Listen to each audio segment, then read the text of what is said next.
అవుతుందా లేదా అనేది అతిపెద్ద సస్పెన్స్గా ప్రస్తుతం మనకు కనిపిస్తోంది.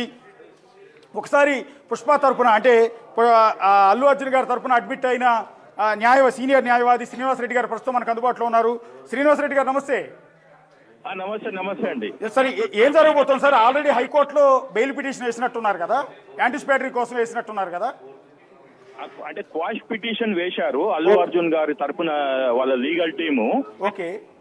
అందులో మేము మా పిటిషనరు ఇంప్లీడ్ అయ్యాము. Yesterday we have implead petition వేశాము. ఓకే. సో అది బెంచ్ మీదకి మోస్ట్ ప్రాబబ్లీ మండే వస్తుంది. ఓకే. ఈ లోపల పోలీసుల మీద మేము బాగా ఒత్తిడి తీసుకొచ్చాము. దీనికి అలా పోలీసులు అరెస్ట్ చేసినట్టు మాకు కూడా సమాచారం ఉన్నది. Okay. He has to be produced immediately in front. అంటే లా ప్రొసీజర్ ఏంటంటే ఇప్పుడు అరెస్ట్ చేశారు కాబట్టి 24 గంటల లోపల అతన్ని మెడికల్ టెస్ట్ అవి అయిపోయినాక కోర్టులో ప్రొడ్యూస్ చేయాలి. ఓకే. అండ్ న్యాయమూర్తి గారు కూడా వారి డిస్క్రిషన్, న్యాయమూర్తి గారు బెయిల్ మీద వదిలేయటమా లేకుంటే జైలుకి పంపించటమా అని. ఇదైతే సీరియస్ అఫెన్సెస్ కాబట్టి I think he will not get bail అనుకుంటున్నాము. సార్ ఒక క్లాష్, శ్రీనివాసరెడ్డి గారు చిన్న క్లాష్ ఏంటంటే అల్లు అర్జున్ తరపున లీగల్ టీం హైకోర్టులో క్వాష్ పిటిషన్ వేసింది. స్క్వాష్ పిటిషన్ వేసిన సందర్భంలో అంటే ఈ కేసుకి మాకు ఏ సంబంధం లేదని, అది అక్కడ విచారణకి ఇంకా వస్తున్న నేపథ్యంలో ఇక్కడ అరెస్టు చేస్తే నాంపల్లి కోర్టు రిమాండ్ విధించే అవకాశాలు ఉంటాయా అని మళ్ళీ కోర్టుల మధ్య క్లాష్ వచ్చే అవకాశం ఉంటుంది కదా? యాజ్ ఆఫ్ నౌ వారికి లీగల్ గా ఎక్కడ రిలీఫ్ లేదు. పిటిషన్ వేశారు కానీ పిటిషన్ ఇంకా బెంచ్ మీదకి రాలేదు కాబట్టి పోలీసులు అరెస్ట్ చేసిండ్రు. అది సక్రమం, దట్ ఈస్ కరెక్ట్ 100%. అండ్ వారు మ్యాజిస్ట్రేట్ కూడా వారి డ్యూటీలు పర్ఫామ్ చేయడానికి ఈ బెయిల్ క్వాష్ పిటిషన్ వేయటం తోటి వారికి ఏమి రిలీఫ్ దక్కలే అల్లు అర్జున్ గారికి. కాబట్టి judge can go and put the law in motion and if he thinks it's a fit case to send him to jail, he will send him to jail. So by filing a quash petition అక్కడెక్కడ అడ్డంకులు ఏం లేవు. Sir Srinivasa Reddy గారు, ఇప్పుడు Allu Arjun arrest చేయటం మీద కేటీఆర్ గారు తెగ బాధపడిపోతున్నారు. ఆయన ఒక ట్వీట్ పెట్టాడు.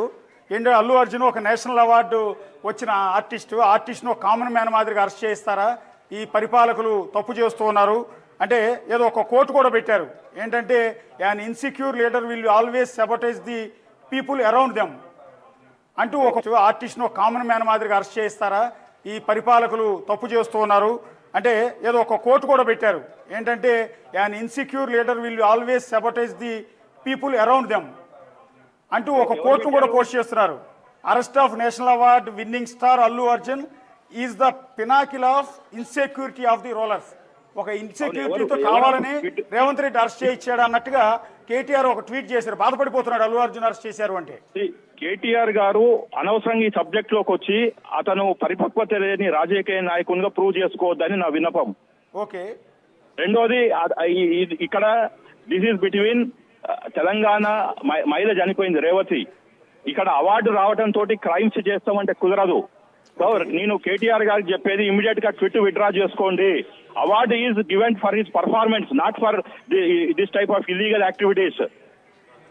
ఆయన కేటీఆర్ గారు ఆయన తెలంగాణ పరువు తీసుకున్నాడు పరిపక్వత లేని రాజకీయ నాయకునిగా. మళ్ళీ ఇంకోటి ఏమంటారంటే I totally sympathize with the victim of the stampede but who failed. ఇప్పుడు విక్టిమ్ చనిపోయిందండి. ఎన్నడు చనిపోయింది? 4వ తారీఖు నాడు 9:30కి ఆమె షోక్ పోయింది, మధ్యరాత్రికి చనిపోయింది. ఈ రోజు దానిక బీఆర్ఎస్ తరఫున ఎవరైనా పోయిండ్రా? కేటీఆర్ పోయిందా? ఓకే. తెలంగాణ జాగృతి అని కవిత పోయిందా? వీళ్ళు తెలంగాణ వాళ్ళని ఉట్టిగా వాడుకుంటున్నారు. అండ్ సెన్స్లెస్ గా ట్విట్ ఒకటి పెట్టాడు. అంటే నేనేమంటానంటే సార్, కామన్ మ్యాన్ కి ఒక చట్టం, స్టార్ హీరోకి ఒక చట్టం ఉంటుందా? అదే చెప్తున్నాండి. ఇప్పుడు అందరికన్నా నేను పోరాడాను. ఆ రోజు తెలంగాణ డబ్బులు పోవద్దని ఒక న్యాయవాదిగా పోరాడాను, ఒక సోషల్ యాక్టివిస్ట్ గా, ఒక పొలిటికల్ యాక్టివిస్ట్ గా.